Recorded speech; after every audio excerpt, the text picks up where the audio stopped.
backed up the coulee. A little more power. They backed up the coulee. And they made it. And they made it. And one time my grandfather was going to Mata, and he and another guy, and they'd been drinking a little bit and having a good time. And all of a sudden this wheel rolled by him. And my grandfather said in German, "There goes somebody's wheel."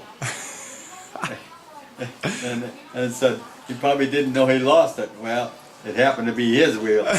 Come off the back end and past him. Okay, so then your grandfather you only knew of one that he had. Okay, so what about your dad? What was his? Remember his first vehicle or?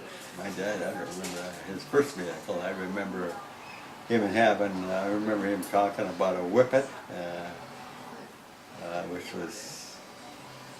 I really don't. I don't remember it, but I remember talking about the Whippet he had, and it probably had when he got married. I don't know. So, did your grandfather ever venture out any further than what? 20 miles? Did he never went to like Fargo or anything like that? Probably.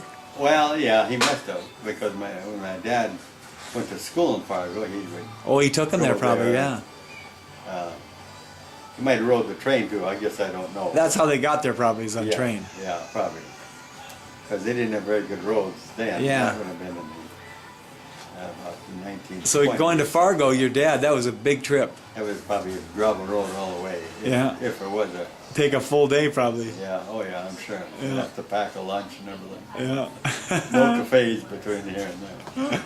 Wow. So okay, going back. Okay, so your dad growing up. Oh, he was gonna packing. He was eventually he worked at a packing plant. He eventually bought a meat processing plant in Esmond. After we left the farm, first of all, he knew mechanics. So he got trained on how to fix cars. He got trained on how to fix cars.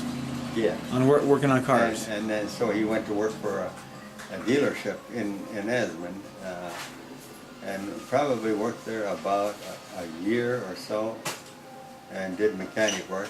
And then he ended up buying a locker plant or a place where they process meat. And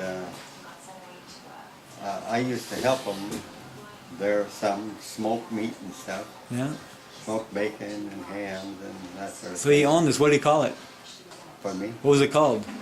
What was it called? Yeah. Esmond Locker Plant. Esmond Locker Plant. He ran it. He owned it. He owned it, yeah. And so he would, like you said, so he would rent, he would charge people like before if someone didn't have a refrigerator. Oh, wait a minute. I guess that's not true. He didn't buy the place because he must have rented the building, and because I guess I don't remember him ever selling the building, so he must have just rented the building, and then he rented the building which contained lockers where the people could keep their frozen meat and things of that sort, and then I had no idea what he paid for rent for the place. And then people would pay him rent the space to keep their meat cold. Yeah, and it would probably cost like $5 a month to rent a locker that you keep your frozen meat in. Okay. And there probably were about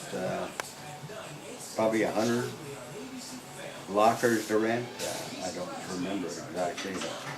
Were these lockers, I mean, was it like half the size of a small refrigerator, or? A locker is probably, that's probably about what it was, about half the size of a small refrigerator. Or one of those little ones that you put like in a small apartment right now. It was probably about that size. About that size there, yeah. And so anyway, so he worked there when you were a teenager. Well, when I was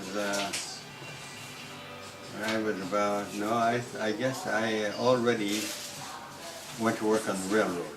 I was about 18 or 19 when he took that over. And then I got laid off the first 2 years I worked, so I was able to help him in the winter time when I was laid off. And he it was so much work, he couldn't handle it all.